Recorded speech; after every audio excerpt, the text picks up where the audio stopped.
Welcome. Hey, how nice to see everybody today. I'm glad you guys could all make it out in the rain. I appreciate that. I'm sure Dr. Kicklighter appreciates that as well. Obviously, you didn't have any helicopter malfunctions. So please turn off your cell phones, please. Tomorrow, right here on this stage, as always, Wisdom Wednesday. And it's going to be Harold Bruner and Carol Carr presenting day hiking opportunities in the greater Auburn area. So we can all get our exercise, which would be fun. Certainly, I could see doing that. Don't forget your fall course evaluations. No grade other than spectacular are allowed for this class. Holiday social. If you haven't signed up yet, please do so because it ends on November 30th. 100 people. I guarantee a fun time will be had by all. Ursula has personally asked that I wait tables, so I will do that. And Holly will be closed on the 19th to 23rd for the Thanksgiving holiday, and winter catalogs will be available on January 10th. Now, speaking of that, I have looked at the preliminary class sheets and seen that indeed there are numerous classes that are spectacularly just excellent for all of you that love medieval history. And I picked a couple of these classes out for you, if perhaps you missed them. And I'll just give you some of my suggestions for the medieval history classes. We have one, I think, that for you military history enthusiasts. I think this would be a very nice class. It's called Battle Axe is Mightier Than the Sword. For those of you that like design, we have Byzantine architecture, fatter future. For those of you who perhaps are planning a trip to northern England or to Scotland soon, this would be a good one. It's called Sheep Shearing for Fun and Profit. And most importantly, I think this is a class I think that every one of you, and I know there's many artistic people in here, I think this would be a great class for all of you. It's called Icon Painting for the Novice. You know, and now it is my privilege to introduce for the last time this semester a man who is no novice when it comes to history, an icon at Ollie. And he paints history with a very broad brush, Dr. Joseph Kicklighter. Hey. Boy, thank you.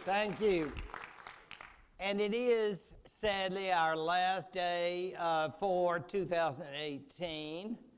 But if you will come back in 2019, we will continue the saga of the Carolingians and continue into those hard times in the 10th century that will be ushered in on what I hope is a very high note in terms of the late 8th and beginning of the 9th centuries, Charlemagne dying in 814, a date of great significance since everyone knows the year 800, which was the imperial coronation of Charlemagne.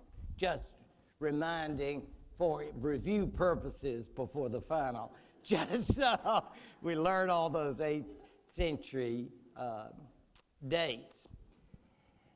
The ending of this course, as I promised, will bring together Roman, German, and Christian, and that is in the figure that you see before you, sitting so majestically on what some would say was a suffering horse.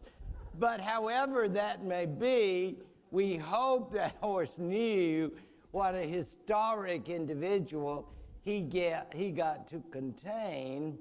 In any event, this is one of the most famous portrayals of Charlemagne, believe it or not. You would think a man who was virtually a legend in his own time and afterward would have many portrayals, but such is not the case. Perhaps it's just a little too early for the greatness of medieval art, or perhaps it's a case that most of the artwork and other references to him come about later on, as they do with other famous people in history. And I'm thinking, for example, of Alexander the Great and various other so-called heroes. Charlemagne, so well regarded that great is part of his name, started off, of course, as the son of a man who was very great. And again, perhaps the Alexander analogy holds in that case, because remember that Alexander had an outstanding father, Philip of Macedonia, who, had it not been for Alexander, would have been one of the most famous people in ancient history. However, he was outdone by his father. In the case of Pepin, and remember last week we got him crowned king of the Franks after he had been mayor of the palace. But in a swift move, shall we say, by the papacy and by St. Boniface, there was, well, shall we call it a coup d'etat? And Pepin became the new king of the Franks, a la David and Saul, as they were wont to consider it. Now, you know how we like to let all the boys in Frankish inheritance split up everything fair and square. In this case, there were two, Charles and Carloman. And honest to goodness, the chronicles say that Carloman was called to the religious life. And that's fine, that's lovely. I mean, some of our best teachers are people of the religious life, so that's great. The church is proud of its educators. So perhaps that was the case with Carloman. Perhaps not. But for whatever reason, he decided to go for the religious life. So we can scratch him off the list. And that would, of course, leave Charlemagne, or Charles, as the sole heir of Pepin. Pepin, after his crowning of king of the Franks, continued his campaigns against Lombards and otherwise in the way of creating for himself larger and larger share of the lands that were available. Because you say, why do people fight? Because that's what they were supposed to do. I mean, that's what they saw themselves as doing. Basically, the idea of increasing their realms by getting more and more lands. We know a lot about him because of one of the most famous biographies in medieval history. And I thought this particular illustration, you know, monk there at his desk, is just so classic. Good Benedictine, probably did some teaching. And to say that he admired Charlemagne is just, he was president of the fan club, groupie, whatever you want to say. He, like many short people, he admired tall people. And, you know, and I believe he said, basically Charlemagne was almost 6 feet tall, which is just enormous in the Middle Ages. And for a little fella to be in his presence would no doubt have awed him. And so his Life of Charlemagne, which is available on Amazon for gift giving or for other purposes. If you want to get like Tacitus and Hard, that would make a very great holiday surprise. I think when that paper opened and they saw that, they, oh, yeah, whatever. But anyway, so the idea is there are other sources, but no one that we can consider as knowledgeable and reliable about Charlemagne as Einhard. Just a few quotations. We want to make sure that we understand that he was not a glutton or a sot, or that he had other bad habits. You will notice it says he abominated drunkenness. But you can imagine all these people, all these nobles with Charlemagne, knocking them back, as we used to say, you know, and not people sipping it, you know, like at a nice party. This was really disgusting. And if you all have ever been around people like that, you will understand exactly what I mean. It was just, said he rarely allowed himself more than 3 cups. We don't know how large the cup was, but I think we can understand that he could put it away, okay? So this is just a tactful way of expressing it. He goes on to talk about, and I think this is telling about a Frank. He trying to write. You know, that's kind of interesting, isn't it?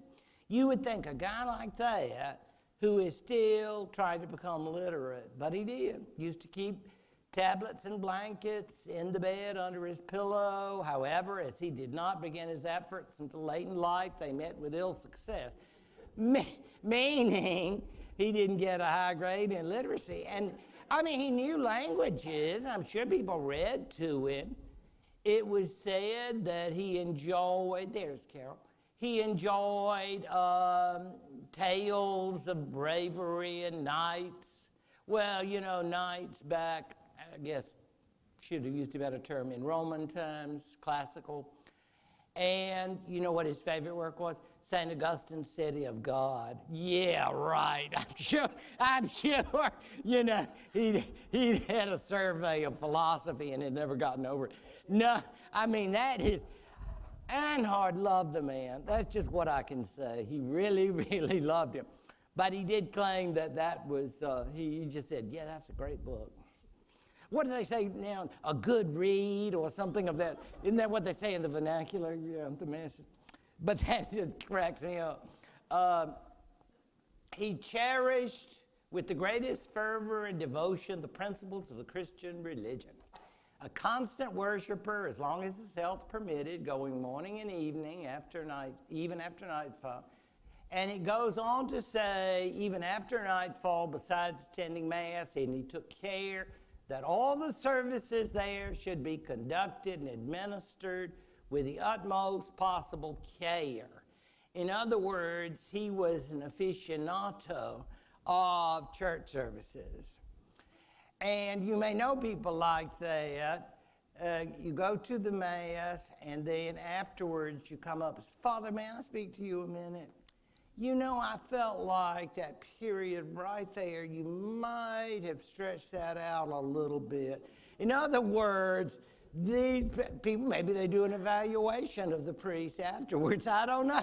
But the idea is that, according to Einhard, he was very serious about making sure the religious services were just so-so. Now, again, that is just Einhard's observation, but I consider it an interesting one. Now, how do you like this 17th century painting? Notice it is 17th, not 16th. I wanted to point that out. It's a painter I'd never heard of named Albano, and they refer to him as Italian Baroque. And it's the baptism of Jesus. And you say, well, that was a very important event. I'm sure you read about it in the New Testament. If you shouldn't, you should. And you say, How could that be attached to the big H? Heresy. Oh, well. You thought we've gotten that cleaned up with the Arians. Oh, no. There's more and more. If you'll come back in 2019, I'll get even more. Don't you worry. There's more where that came from. In adoptionism, get ready for this. Jesus was born as the son of Mary. Great, okay. We're clear on that. But he was not the Son of God. You say, oh, I'm sensing the big H. Yeah, and rightly so. Because God adopted him, get it? Adoptionism. Adopted him, and when? The baptism by St. John the Baptist. You say, I smell a heretical rat. Yes, yes. Our significance of adoptionism, which seems to have been a Spanish import, it got across the Pyrenees. You think the things they can come up with. What makes this so interesting to me is that Charlemagne called a council to denounce it. You say, well, the king's worried about that. He's a religious aficionado and so forth. Still, do we think we're a Constantine or something? Are we some big deal? Well, kind of. I mean, he is the big cheese. You think these bishops are going to say, well, I mean, thank you for the suggestion, and we may meet, we may not, but you're a layman, and we're in charge. You know what they said? Yes, sir. That's right. It's not maybe, or maybe we'll get in touch. Nope, we'll call it. This is the Council of Frankfurt. Yes, that Frankfurt, where they are going to meet. And there, if we find any adoptionists, you're going down. Okay? Okay, so, and also, if you're a secret iconoclast, you remember them? Yeah, we don't like them either. We're all about the icons, and we're all about Jesus being from day one, or even pre-day one, the Son of God. Now, much of his time, as I've said, was involved in war. I don't think that's any surprise. I mean, he'd been with his father through lots and lots of conflicts. And again, the analogy of Alexander and Philip, I think, works just fine. They learned it from their father. And in this case, I think he finally had gotten tired of the Lombards. Remember the Lombards, enemies of the Pope? They were Johnny-come-latelys to the Catholic faith. They had occupied much of northern Italy. And to me, after many appeals from the Pope, and after what he considered to be serious provocations, he just moved into northern Italy and took it over, and essentially made the Lombard king a resident of a wonderful house. That is to say, he got to pursue the religious life and became a king emeritus. And I imagine he had a special escort to make sure that he stayed there praying. Okay, so that would be serious. Bavaria, we expect to be part of Germany, but in this case, it would be part of the reign of a kind of Western ruler in a certain sense. Bavaria had been, as you can see it, that and the area that we now call Austria, both became areas that through his conquests towards the south and east, he would make as part of his reign. Those including northern Italy, were, I think, basically to increase his lands, because remember, wealth is all about how much land you have. Because the land is not only by possessing it, but also by then being able to redistribute it and to be able to utilize it to the advantage of those who support you, meaning that he had ratings just that went out of the ceiling. In other words, he was so popular because of his conquest. Now, if I mentioned Bavaria and Austria, most people wouldn't know about it, because, as somebody in this room knows far better than I, he's most famous for his activities in the South and in the Northeast. The campaign in the extreme north of Spain, which became the basis of the great poem which came about in the 12th century, I suppose, perhaps earlier, will tell of Charlemagne's campaign in Andalusia now.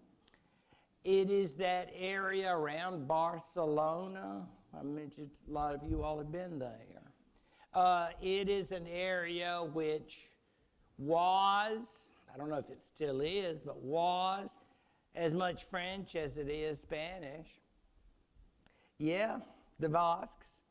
And the poem makes it seem as if he's fighting Muslims, but in fact, they were probably fighting other Christians, but he was trying to extend his authority in the South. And of course, we get into questions of loyalty and treachery, and of course, the concept of the Holy War. Remember, nobody's thought up crusades. That's not coming until 2019. We'll get into that. But the idea of saving these lands is an idea that was already sort of percolating when you think of the Franks going down here. Remember the Battle of Tours in 732? That was Charlemagne's grandfather, if you remember, Charles Martel. So, in fact, it's like payback in a certain way. But my favorite, at least not favorite in the sense of I wish I could have been there, but my favorite in terms of interest is the campaign in Saxony. Boy, oh boy. Einhard, I don't know if Einhard got to be in the back, you know, because a little old monk, he hadn't got any business up there with the big fellows fighting and hurting. But he was very interested, and Charlemagne was really fired up, because basically his feeling was, here's an enormous area. Well, you know, Saxony, we all know Saxony, that's a very, very important part of medieval Germany. And at that point, Saxony, which was the neighbor of the Franks, it was filled with what Einhard would call devils. And it's not like, oh, you devil, you know, it's not that kind of thing. I mean, they were just bad. They were heathen with a capital H. They were militant heathens. How can you be a militant heathen? Well, it's sort of like I'm proud of it. I like to be one. So here comes Charlemagne's army, and we're fighting in the name of the big H, heathenism. And that just gets us more excited, because we're not just a bunch of Yahoo Franks. We're fighting for the church. So take that, you dastardly pagan. You know, that kind of thing.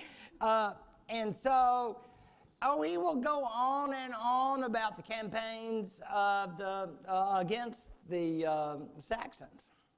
That is Einhard. And I mean, I think the Spanish campaign is nice, but It's not really that successful. It's a lovely poem. But the fact is, the campaign in Saxony is where the action is. Now, let me say that accompanying the army was not the Red Cross, but a lot of Benedictines. A lot of Benedictines. And what were they there for? You guessed it, conversions. You Saxon losers, would you like to become Catholics? And they're going, yeah, Catholic good. Yeah. No confirmation classes for them. No, they're ready. And they say, now, you promise, now y'all take an oath. Y'all raise your right hand. I, Ludwig, I, Otto, promise that I will go to Mass and I'll do that. And of course, the minute the Franks leave, they'll start, hey, anybody got an idol? Pull it out. Yeah. It's like, then the Franks come back, beat on them some more. And this is according to Einhard, that it will take a long time to subdue them before they realize the devils need to go. And they need to follow the true way. And interesting and kind of a reminder of Stalin's Soviet Union, if you want to do a little comparative history, he will actually start, this is Charlemagne, moving populations around.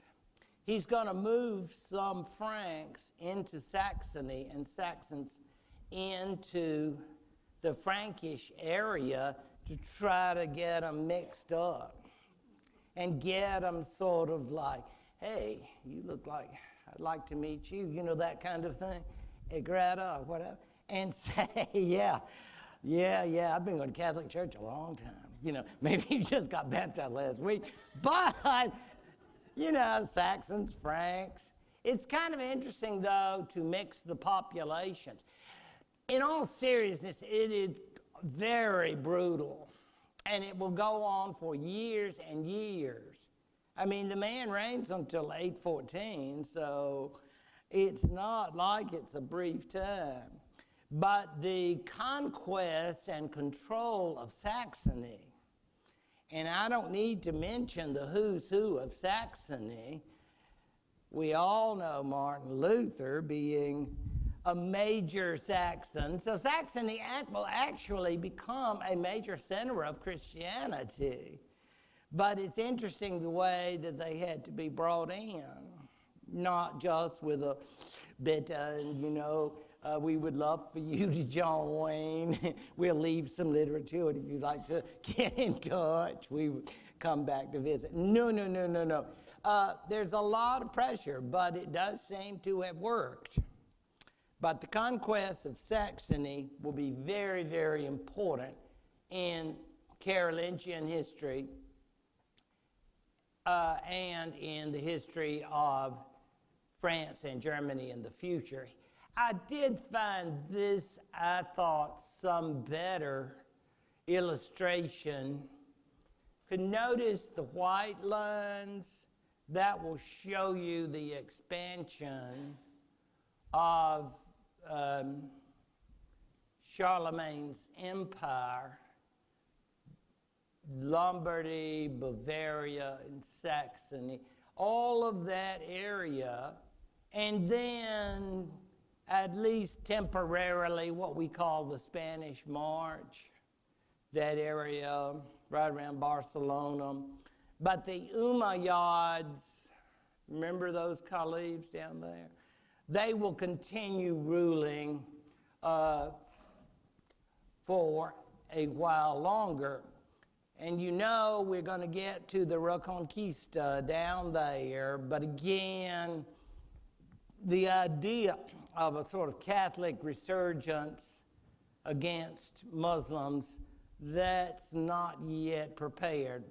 But we certainly understand there are symptoms of the future. So,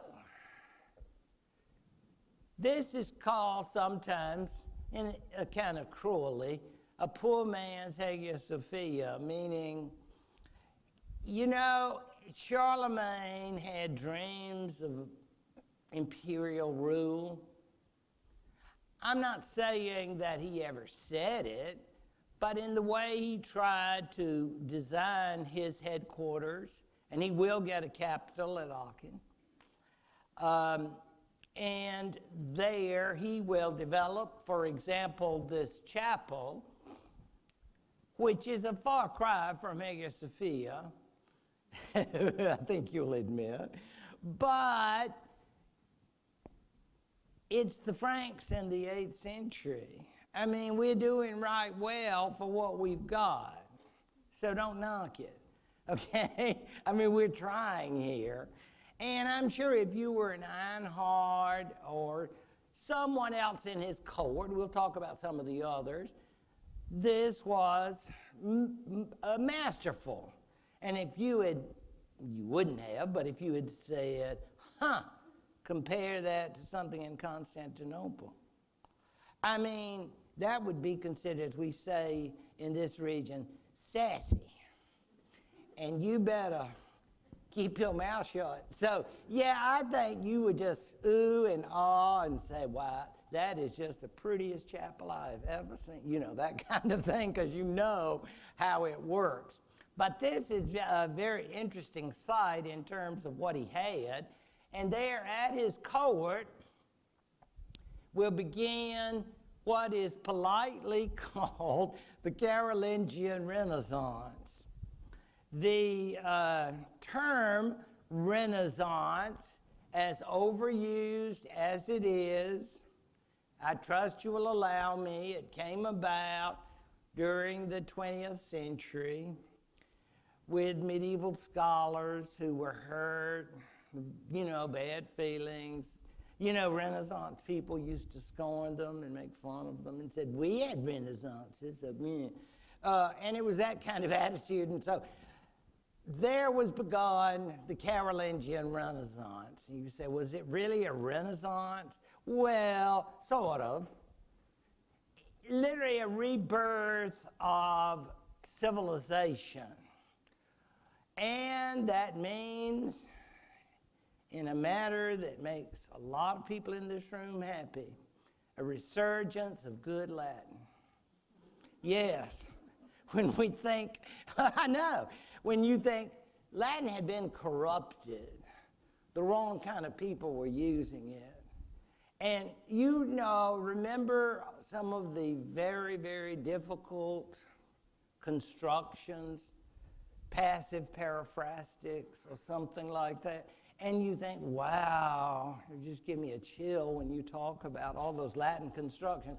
And you think, you have got to have these scholars who are going to work on the proper use of the language to try to remind people of the writings that were significant. Now, I'm not talking about massive imports from Constantinople. We're not ready for any Greek. Let's stick to the Latin and be thankful that we know that much. This will be led by another notable Englishman. Remember St. Boniface, Winfrith? Here we have another one. Alcuin, who was from the same Benedictine tradition up in northern England. He was basically offered sort of the head position of Charlemagne's school. And I think it says something about communication in that day and age, because he's up there in Northumbria, you know, up in Cumbria, what they call, you know, where Hadrian's Wall, living in a Benedictine house, probably buzzing around, appearing at Benedictine educational conferences and that kind of thing. And I know, and probably gets a big name in Benedictine educational circles. And you imagine Charlemagne has some sort of Renaissance headhunter, you know, one of those people looking for top people. And he picks him to head his school. And there will be other scholars from Italy and elsewhere who will maintain a kind of educational facility for children of the nobility, naturally, and for future clergy and others who need education, which means most people are not involved. So you say, yes, it's elitist. I won't deny that. But you have to have some kind of classical preservation here and someone who goes through and makes things proper and understands the declensions and conjugations and the moods. Remember, you have to have imperative and all of the various moods, because regular people would say, oh, shoot, I don't care about all that. See, that is scandalous. That is awful. Heretical, yes, yeah, in a Latin class. Now, this is what's so beautiful. And if you got something, a manuscript like that, you'd say, oh, where do I sign up for a medieval class? I want a PhD. Yes, it's beautiful. I hate to say this, but I know there are certain people in the room who will agree with me that the manuscripts don't always look this nice.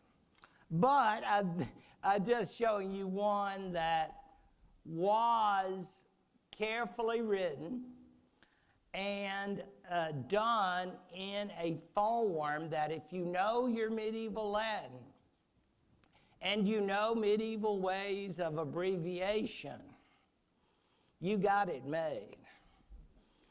Yeah, right. That's all. And you can even make out the letters, Oratio, do you see that at the top? Ad Cati, do you see the date up there? So it's wonderful that people wrote like that, could write like that, the separations between the letters, and you can see the larger letters and the smaller letters and the separation between them. If you really work at it and you can say, wow, this is fun, could you get me more? Yes, I can. You just step forward and ask. This will be our holiday tradition of passing over manuscripts that you can work on. Yes. So this Carolingian minuscule, as it's called, is developed by the monks during this period to make for better reading. And while in our lives we came to love Xerox, yes, and I wish I had the stock now, but I have the love is in my heart, not the money in my pocket.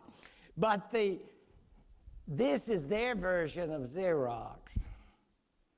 And you make copy after copy. And you do it beautifully. And everybody goes, oh, bonum, good, good.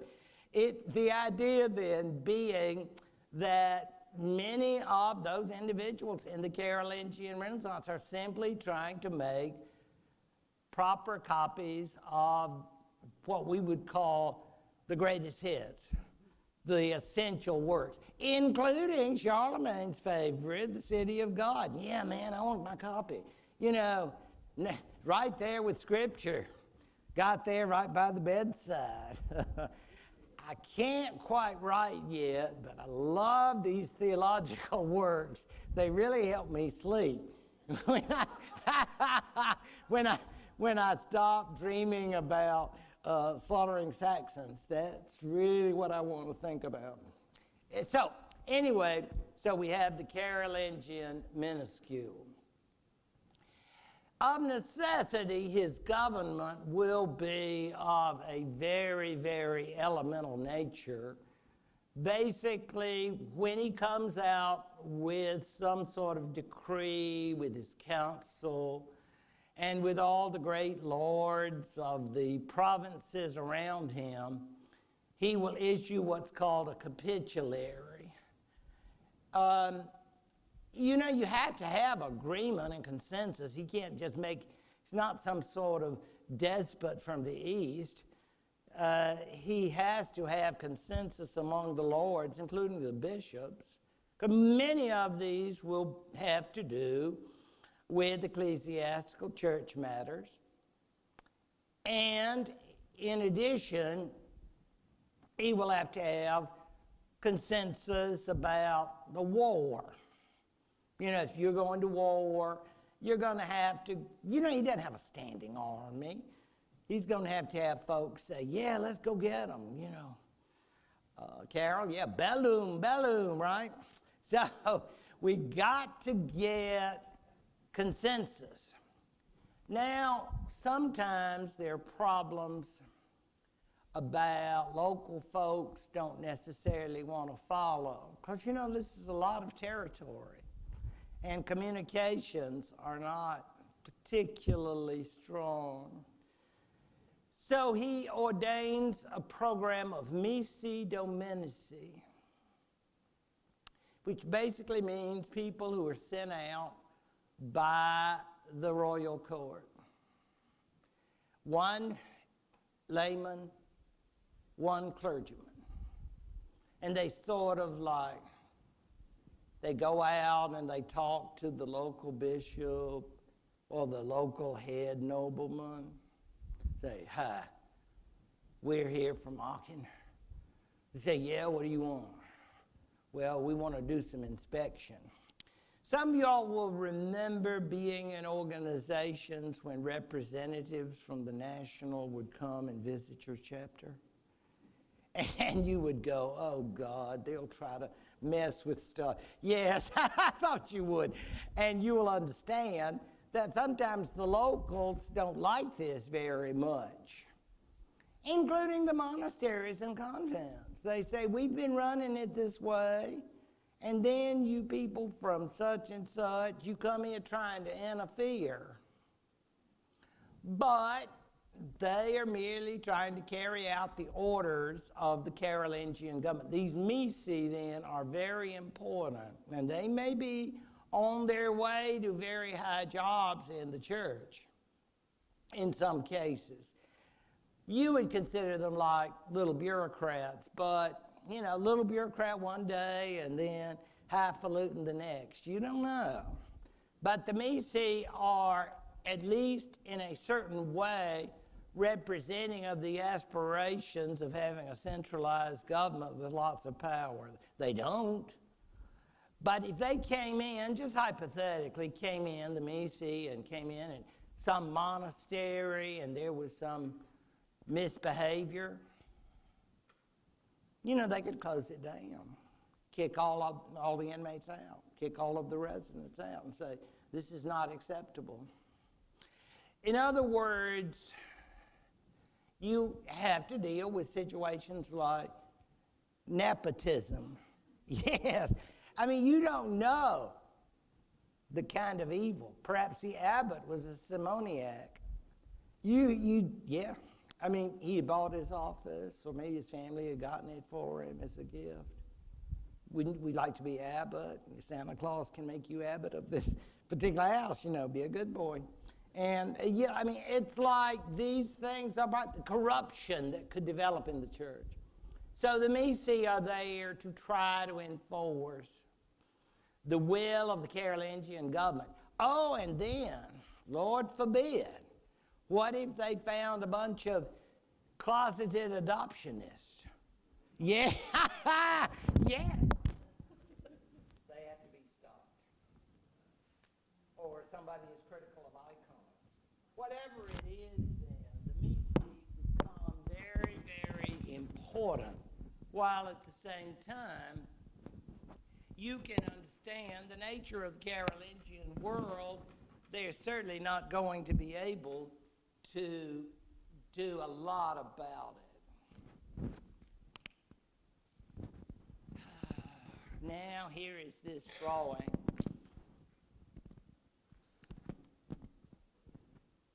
Is this a good time for a break?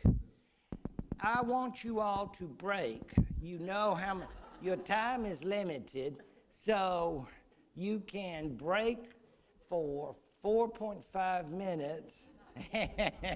And so, Frank says we can break, and let's do it.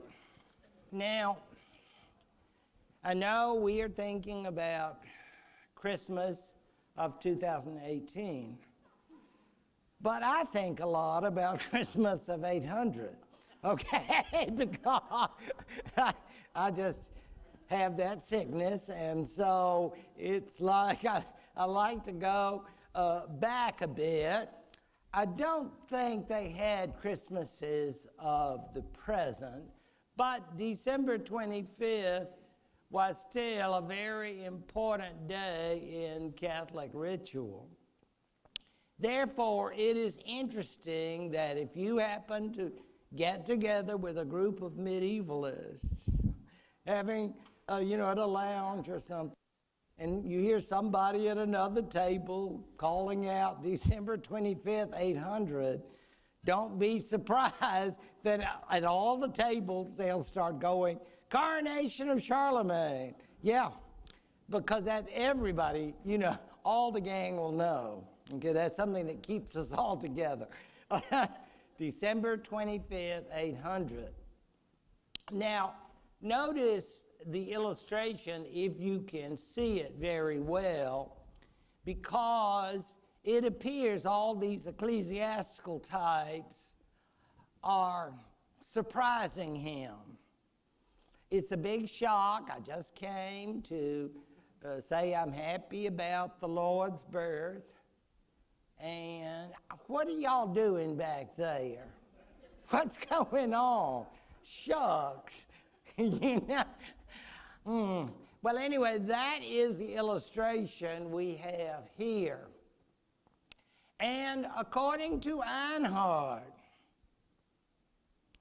Charlemagne was crowned emperor, Roman emperor,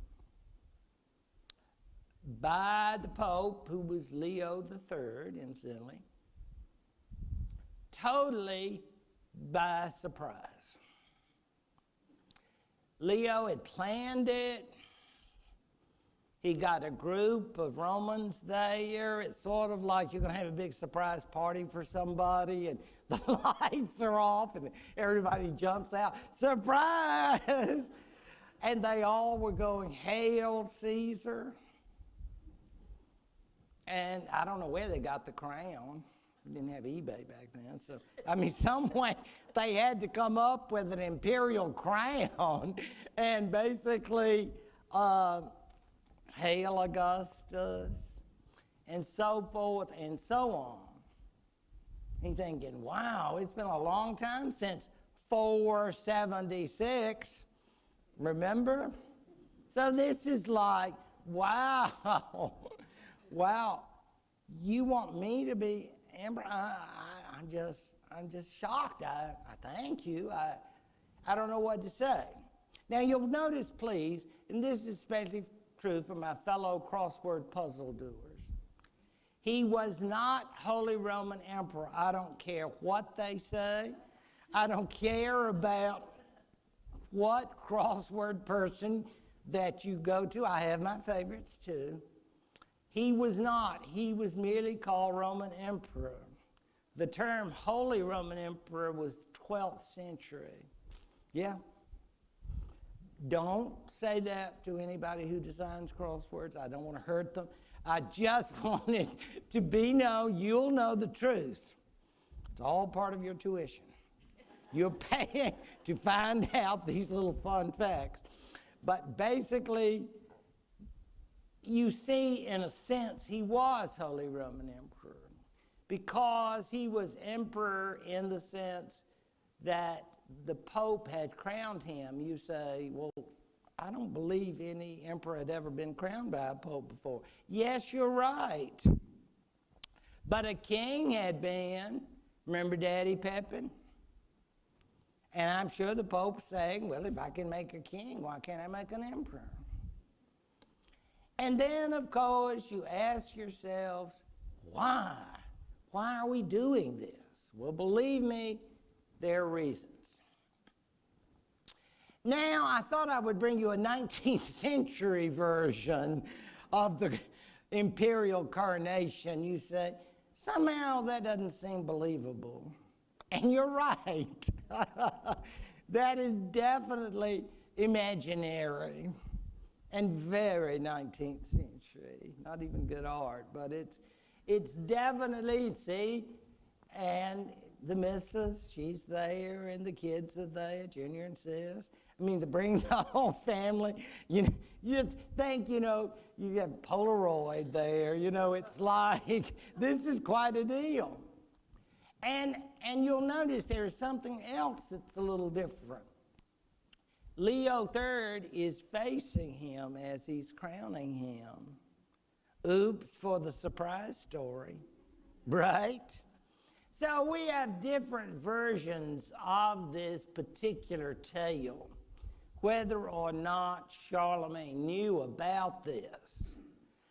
Now, he never turns it down, although Einhard will say, had Charlemagne known what was going to happen, he wouldn't have been there that day. Maybe he just said his prayers in his hotel room or something. But in the heart of Rome, whatever it was. But basically, there's always a question about whether he wanted to be emperor or not. Now, this seems unpleasant, and it was. The Pope before Leo III, who was actually Pope Hadrian I, small fact, but there you are, was part of an important Roman family that did not like the person who succeeded him. And there were challenges among factions in Rome. Leo was accused of doing bad things. And according to the chronicles, monastic chronicles, Leo was imprisoned by his enemies and suffered all kinds of abuse. Abuse that would be very painful for people who like to run their mouths. Yes, because his tongue was removed and eyes taken out. And you say, wow, what's a pope supposed to do? I mean, this is really painful, and it's really hard to do my job. I mean, I've been in prison. So somehow word gets up north at the Frankish court, and it's Charles to the rescue. That poor little horse. Yeah. And so Charles gets there and basically says, Your Holiness, I'm so sorry. By this point, by the way, I know you're worried about his eyes and his tongue. They are grown back. They come back. But I know. You worry, and I was worried too. But in the story, I got my tongue. And so it's great, because everything is going to be taken care of. And he says, this was, what they call it on my television show, a bum rap. Yeah, yes, I can use street language. Yes, so he says, all right, Your Holiness, I believe you. Do you mind taking an oath? So he takes an oath with that new tongue. I've been so excited. It's really nice when you get pieces put back in.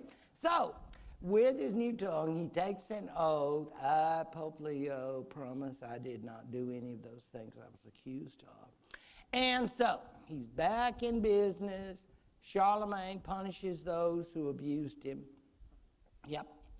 And Charlemagne will more or less now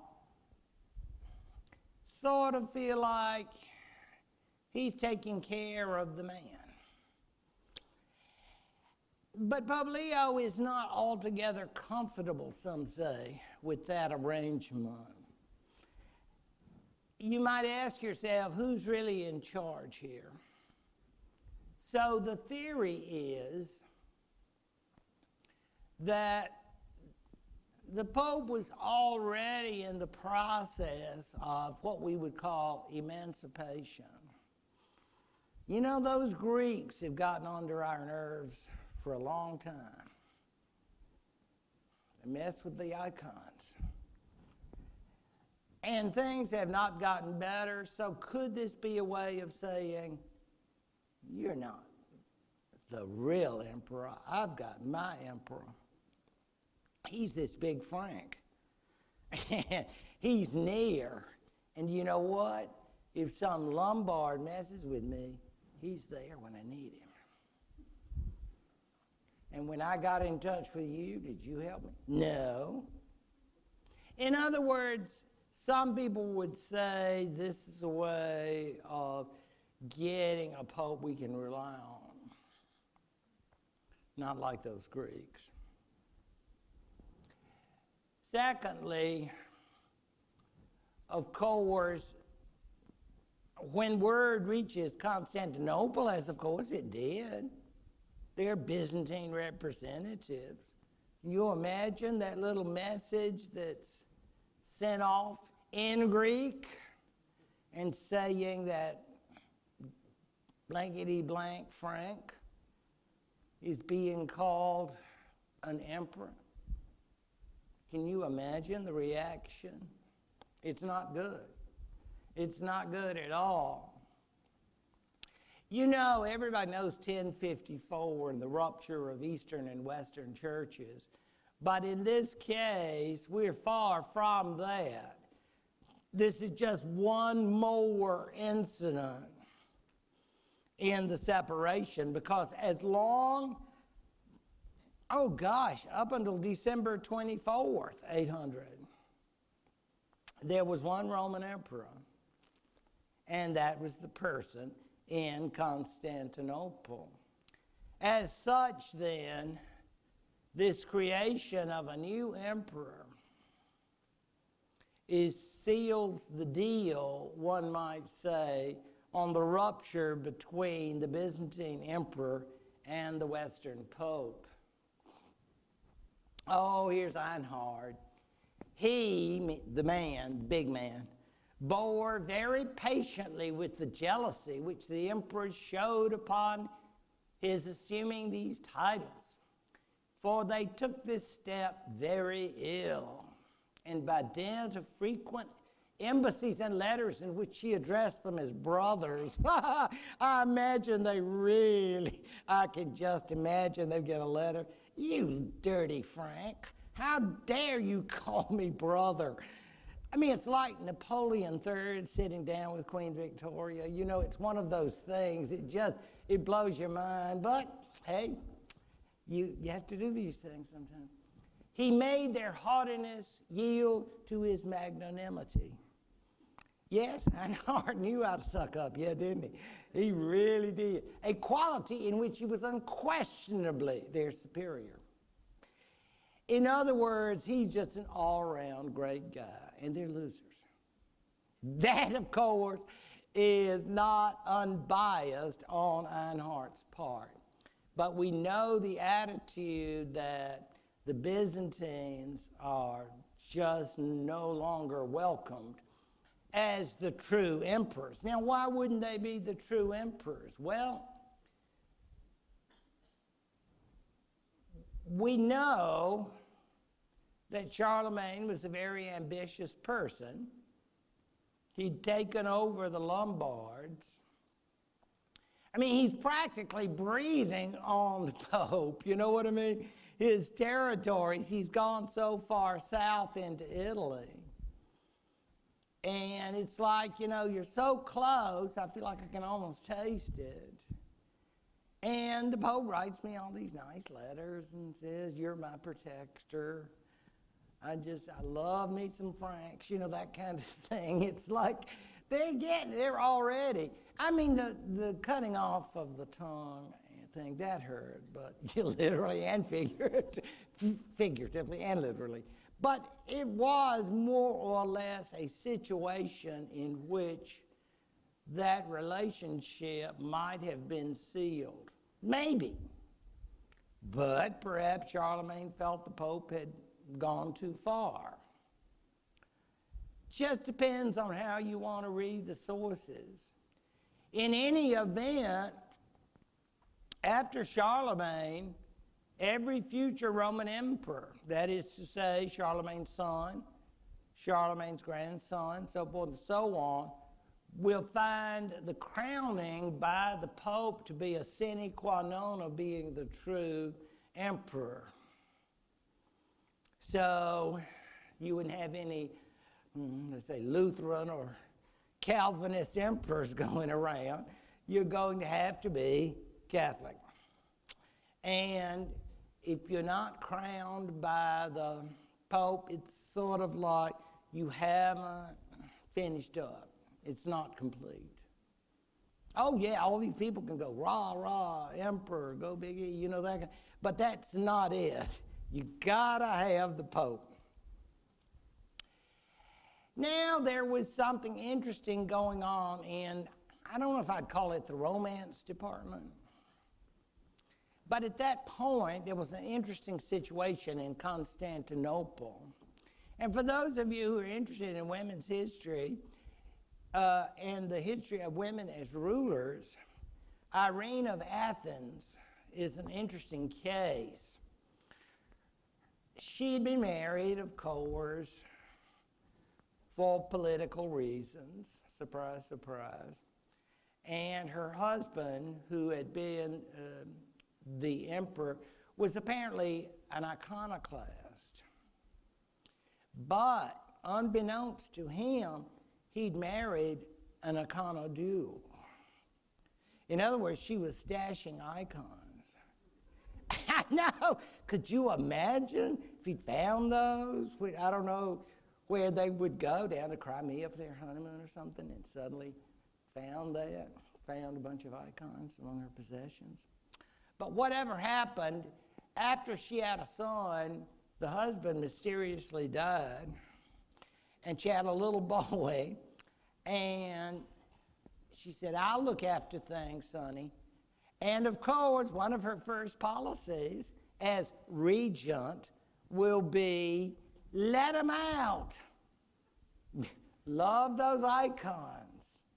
And people are going at first, wow, are you sure? Man, I don't know. And then suddenly they're out and everybody's back loving icons. This is Irene. She ruled for some years in her son's name, and when he died, she said, I'm so sad, and yet I feel I need to go on and rule. So she'll become ruler. And I don't know if she was maybe sending out little notes like, Dear Charlemagne, I surely would like to meet you. I heard you're a really great equestrian and always wanted to get to know some Franks. I don't know, but apparently he decided he would rather have Western wives and concubines because nothing came about it. However, from a legal point, and this is interesting, I think, while she was regent in her son's name, they declared the Roman throne to be vacant because a woman was ruling. Yeah, believe it or not. So technically they could say, well, there wasn't a ruler anyway, legally. So I know, lawyers, right? This is lawyer talk. So since the throne was vacant and Charlemagne was an outstanding candidate, the Pope decided that Charlemagne should be the emperor. You're saying, Well, it worked for them. They satisfied them. They paid their legal bills. And of course, Irene is not going to be forever, but during that time, she was actually the ruler for her son and then for herself. And that would go on, I think, until, well, you can see here, 802, 2 years later, when she was deposed. And so she had a nice run. And if they had united, I mean, just think about what could have happened. But I don't know, two pretty big egos, so I'm thinking that might not have worked. But in fact, then, the idea of any kind of unification like that coming about seems highly dubious. It's interesting that Einhard, who is actually writing his work as a sort of guide to his son, not to Einhard's son. Einhard was in chastity. Charlemagne's son, Louis the Pious, he was called. And he doing this is sort of like, gosh, aren't you lucky to be his son? And he points out that after Charlemagne left, this is 800, he never came back to Rome. Was he mad? Well, he just had a lot going on. So I don't think he was huffy about it, but to come back, I think, would be too much like, I need to see what the Pope wants me to do next, or like I'm his running dog lackey or something like that. And, you know, that's not the Charlemagne style. So he never went back. And he points out quite correctly that Charlemagne did not always use the title. Sometimes he just referred to himself as king. Or maybe emperor and didn't say what kind of emperor. So all of this then is to say that if you look at some of the sources, it sounds like Charlemagne didn't take it too seriously. But I think he took it reasonably seriously, understanding, of course, that he had the approval of the papacy, he had the church's backing, and we understand that even within his own knowledge and understanding of what it meant to be a Roman emperor, it doesn't mean that you're the ruler of everything in Europe, the West, or certainly not all that was the Roman Empire in ancient times. Because we cry out, our good people coming up, as we know, in Charlemagne's day, Carol, the Anglo-Saxons, let's hear it, big AS, right? Yeah. They admired him. Oh, yes. As far as we are aware, the Anglo-Saxon kings admired Charlemagne. Well, who wouldn't? I mean, the guy was a legend in his own time. I mean, I'm sure you got fan mail from everywhere. And can you imagine people like if you were Alcuin and you're writing pen pal, you know, letters back to the other fellows at the monastery? You say, I'm leading the school at Charlemagne's court. I mean, I think pretty much there was nobody. I mean, we love Alfred, don't get me wrong. They're great English kings, but there's only one Charlemagne. And all of this then is to say that his imperial rule, while not covering all territories in Europe, covered a lot, and we certainly realize that his reputation and authority was highly respected. By the time he died in 814, it's one of these sad things. It's sort of like we were talking in the break about Calvin Coolidge. And it's interesting that he died in 1929, right after he got out of office and the Great Depression began, because I don't think you would want to live there. Sorry to get off the subject. It's just that the example of having to be the ruler and then see everything crash, I'm not sure if his age and other responsibilities may have prevented him from being aware of the troubles, but it's fair to say that he was very well aware of that. He'd had 3 sons, he has 1 left. And you say, well, it's sad to lose two sons. Well, in a way it is. But cute little boys become mean men.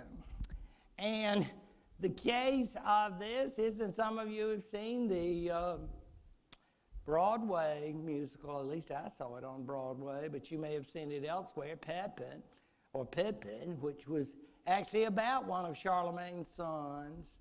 It's a story, it's basically his version of the biblical Absalom. If you remember him, King David's son. You have that son you love so much, but he's always the troublemaker. In any event, it would be interesting to follow Charlemagne's private life because it was busy. He had lots of friends of a romantic sort, wives and otherwise. And so, but legitimate children, they had the three sons, and two of them were gone by the time he died in 814, leaving him with one son, which, in the case of keeping the lands together, was very convenient. Because you understand, if all three had lived, you know what would have happened. Well, I'll tell you what's going to happen, because his son Louis will have three sons. And sadly or unsadly, they will all live. And they will all take a chunk. And what will they do? Shoot, let's just all work together. I love you, bro. No, no. It just doesn't work that way. They will spend much of their time and reigns in fighting with each other.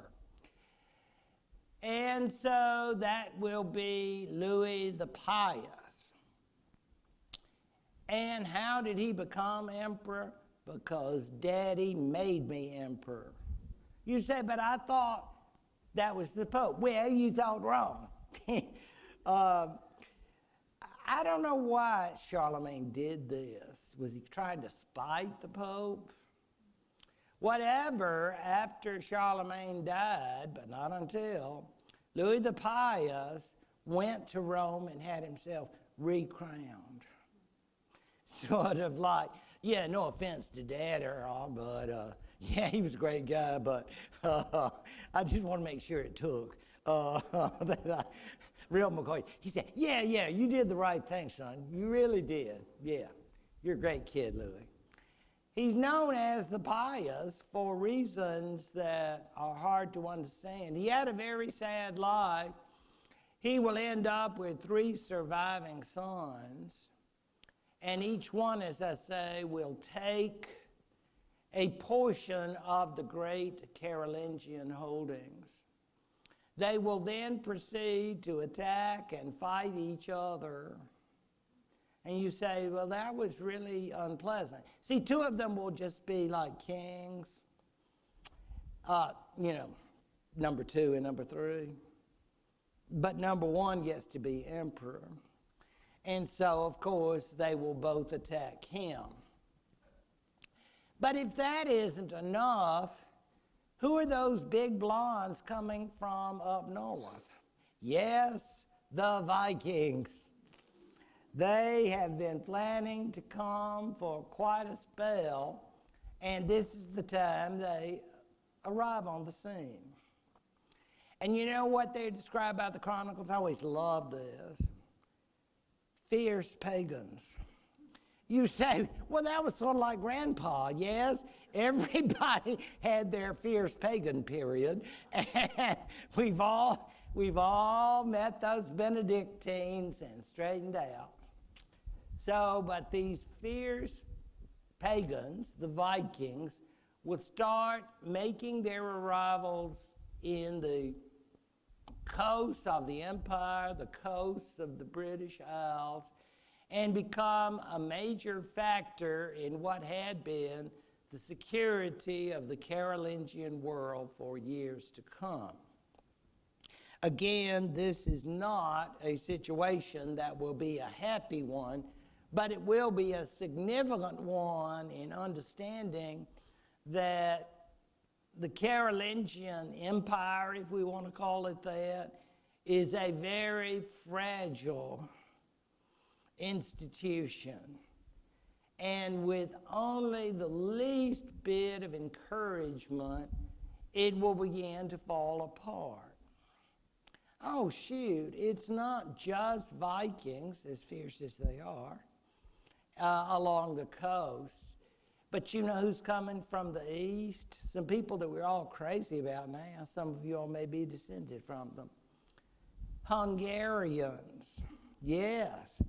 And they are coming from the east, and it's going to take some time to bring them under control and get a priest there to baptize them, get them straightened out. And those Hungarians say, we've enjoyed traveling, looting, marauding. It's been a blast. But you know what we would like to do? Has anybody got some agriculture classes? We'd like to start farming and go to Mass. We want church and agriculture. Spells a good life for Hungarians. So yes, this is going to be a period, we're talking about the 9th century, which can be pretty dreadful in many respects when you think about the Vikings and the troubles of the Carolingians. Is there anything good to be said about it? Yes, because the continuation of the Carolingian Renaissance, the continuation of activities insofar as the monasteries can continue on, because I'm afraid the Vikings don't always appreciate the sanctity of the monasteries and convents, but where they do, they will continue in their activities and in the courts of certain Carolingian rulers who supports those activities. But you will understand at the same time that these are done at a very, very limited basis. Now, as I make these kinds of generalizations, you'll understand that this does not always say that every Viking is bad. Lord knows, I just say this word to someone in this room who will say, gosh, what a guy. Canute, yes. So we've got our great figures, our great Vikings, who can be very civilized and be very important. But it did not spell well for the Carolingian rulers and that brief flicker of the Holy Roman Empire. It will be back, the empire that is, in 2019, but no longer guided by Carolingians. Thank you all very much. I've enjoyed this, and I look forward to seeing you again in the winter. Thank you.